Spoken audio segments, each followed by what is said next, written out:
Attendu qu'au terme de l'article L40 du Code électoral, la radiation consiste à enlever un électeur régulièrement inscrit de la liste électorale dans les conditions définies par décret. Un électeur inscrit sur la liste électorale ne peut être radié sans une décision motivée et dûment notifiée.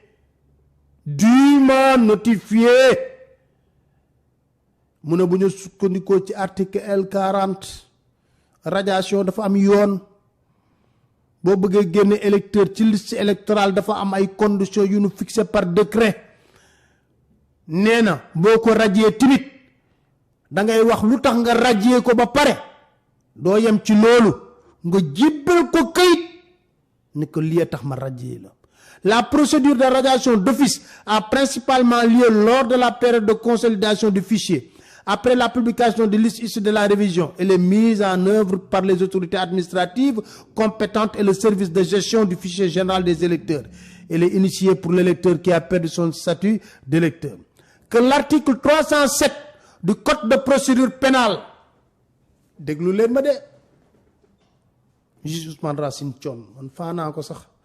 Que l'article 307 du Code de procédure pénale dispose que les accusés non détenus, s'ils ne défèrent pas à la convocation prévue par l'article 257 du présent code,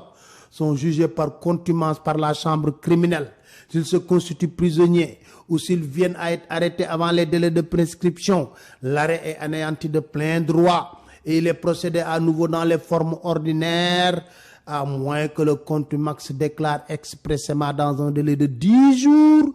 acquiescer à la condamnation. Ousmane Racine Thion mu ne mbooloo mi ñëpp déglu ko mu ne ma fàttali leen ne yéen a ngi sukkandiku radiation Ousmane Sonko ci condamnation biñ ko def ci 2 ans te li ngeen ma indil mooy condamnation boo xam ne décision bi par contumace la maanaam Ousmane teewul bañ koy àtte ci fàttali rek mbooloo mi ma leen di wax ne loolu tamit dafa am lu ci code de procédure pénale wax ci article 307 ne képp koo xam ne dañ la jàpp atte la par contumace chambre criminelle bés boo ñëwee si sa teeyaayu bakkan ne man prisonnier laa balaa prescription bi di jeex 20 ans wala ñu jàpp la ci diggante bi atte buñ la mës a atte day daanu lépp bu tàbbi géej la dama leen koy fàttali rek.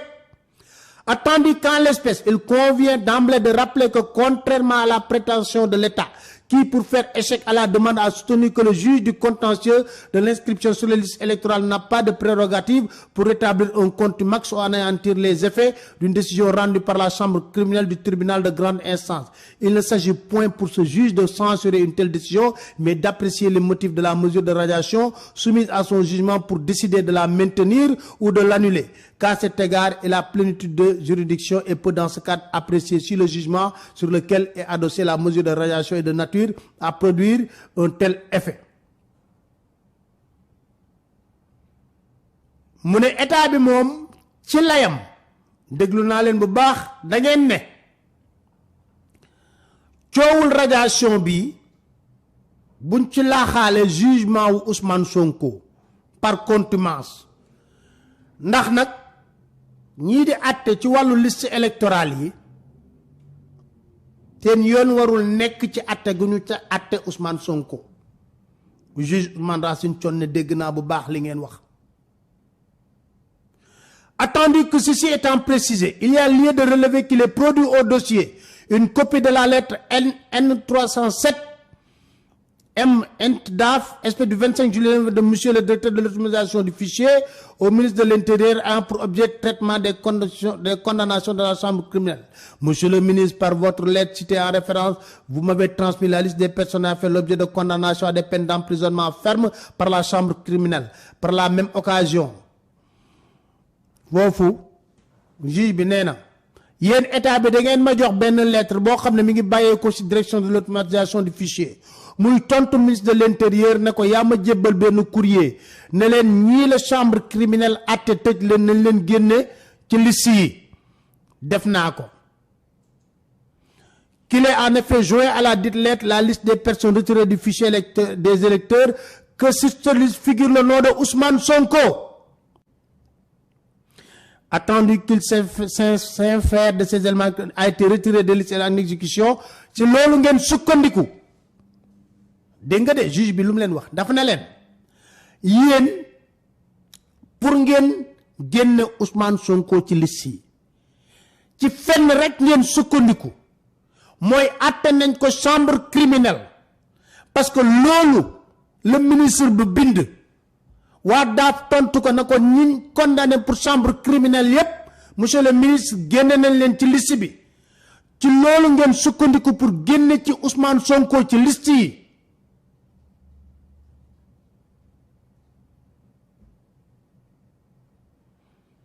Attendu qu'il s'infère de ces éléments que le sieur Sonko a été retiré des listes électorales en exécution de sa condamnation par contumace, laquelle est portée par le jugement numéro 67 du 1er juin 2023 de la chambre criminelle.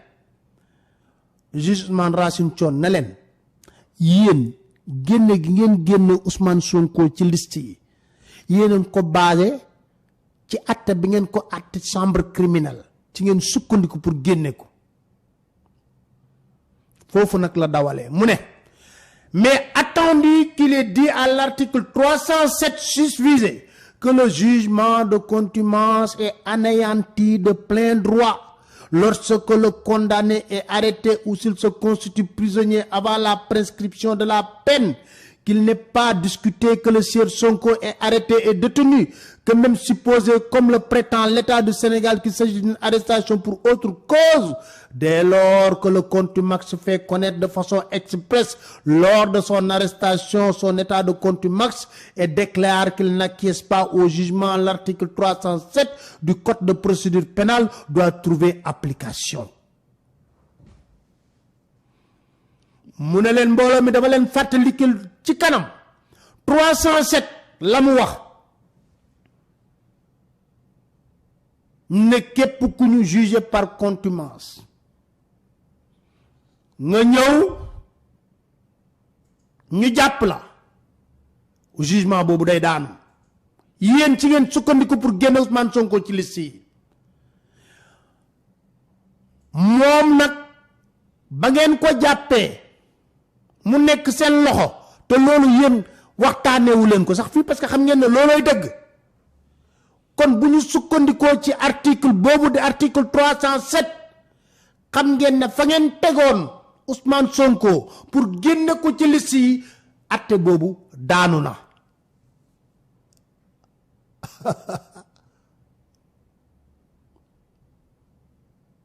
rawatina nag que le sieur Sonko a en effet déclaré dans le procès verbal dans son numéro dressé le 28 juillet 2023 par la sûreté urbaine du commissariat central de Dakar que ce jeudi 28 juillet 2023, j'ai été arrêté à mon domicile aux environs de 16h30 par des éléments du GIGN. Je rappelle qu'en date du 1er juin 2023, j'avais été condamné par contumace à 2 ans ferme pour corruption de la jeunesse, conformément aux dispositions de l'article 341 du Code de procédure pénale. Cette arrestation entraîne de plein droit l'anéantissement de ce jugement et je déclare expressément ne pas acquiescer à la condamnation. La peine étant anéantie, il n'existe plus de raison ni de base juridique pour me retenir. Juge Ousmane Racine Thion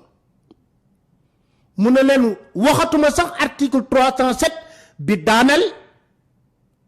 procès boobu Ousmane Sonko bés bi ngeen ko jàppee mu ne jeudi 28 juillet 2023 mu ne ba mu nekkee commissariat da ngeen ko jàpp ci biir commissariat central bu Dakar mu ne jël ci lañ ma 16h30 sama kër may fàttali askan wi yépp ak attekat yépp ne leen le 1er juin 2023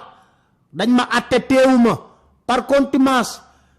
2 ans ferme pour corruption de la jeunesse mu ne comme jàpp nañ ma nag maa ngi seen loxo li may sàkku mooy non acquiescement mooy ñu àttewaat ma ci mbir moomu ñu ma doon tuumaal.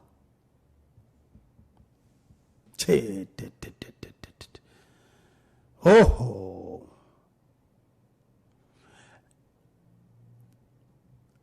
que l'applicabilité des dispositions de l'article 307 du code est d'autant plus incontestable. Juge bay wax de Ousmane Racine Thion mu ne yéen ñi jàng droit yépp di wax seen aqulay taala te ku fi naa fekkul kuy wax dëgg te yàlla tax xam ngeen ne article 307 bi dafa tegu ci kaw lii rawatina ba kim soxal bind na acte de non acquiescement.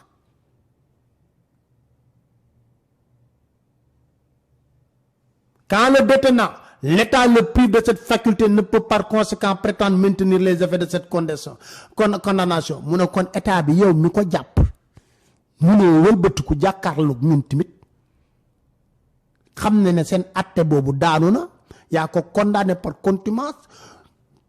li ñu tënk ñu ñëpp di code de procédure pénale article 307 wax ci lu leer moom muy ndey ji mbili ji mu bind na ci acte de non acquiescement kon yow mi ko jàpp xam nga ne attewaat mi amatoo fenn foo sukkandiku pour génne ko ci liste électorale yi. Que le débat sur la publicité et la déchéance prévue par les articles 311, 312 du code de procédure devient alors inutile puisque l'article 316 du même code énonce que le contumax, que si le contumax se constitue prisonnier ou s'il est arrêté avant que la peine ne soit éteinte par la prescription, la décision et les procédures faites postérieurement sont anéanties de plein droit et il est procédé à son égard dans la forme ordinaire. Mu ne yéen way xam ngeen article 316 bu code bi moo ne si le contumax Madame, si Ousmane Sonko se constitue prisonnier ou s'il est arrêté avant que la peine ne soit éteinte, madame, fait que ne peine bi jeexagul yéen a gën a xam ne lépp loo leen defoon ci procédure jëm ci àtte Ousmane Sonko ci mbiram boobu ak Adji Sarr daanu na gas ba mu xóot suul. Il est procédé dans la forme qu'il est bon de préciser que l'expression de plein droit utilisée par le législateur dispense de l'accomplissement de quelque formalité que ce soit et que l'anéantissement du jugement s'opère dès l'arrestation du contumax ou dès que celui-ci se constitue prisonnier. Mu ne amul sax formalité. Ousmane Racine Thion mu ne amul formalité ñun ñëpp ñi àtte droit xam nañ ko ku ci naa fekkul rek xam nga ne lii mooy dëgg. Attendu qu'il ressort de ces considérations que la mesure de retrait du nom d'Ousmane Sonko de liste électorale est fondée sur une décision de justice qui ne figure plus dans l'ordonnancement juridique, qu'elle est par conséquent irrégulière et en cours l'annulation. Mais qui non, faux chapeau. Ousmane Racine Thion des cœurs pour lui, des cœurs. Lu tax ma koy def ci wolof dama bëgg yéen ñëpp Sénégal yëpp di xam. Ousmane Racine Thion conclusion bi dafa na leen attendu qu'il ressort de ces considérations que la mesure de retrait du nom de Ousmane Sonko de liste électorale est fondée sur une décision de justice qui ne mu ne yéen a ngi sukkandiku génn Ousmane Sonko ci fichier électoral bi ci décision ci atte bu amatul atte Adji Sarr Ousmane Sonko amatul kon jalgati la jaaduwul. Li jaadu mooy dañuy annuler purement et simplement loolu dugal déclarons nulle la radiation de monsieur Ousmane Sonko ordonnons sa réintégration sur la dite liste. État bi li nga def jaaduwul fi nga ko teguwul ndax ci atte bu amatul la jàpp nga ko attewaat ko te ginnaaw loolu nag delloo ko ci liste électorale.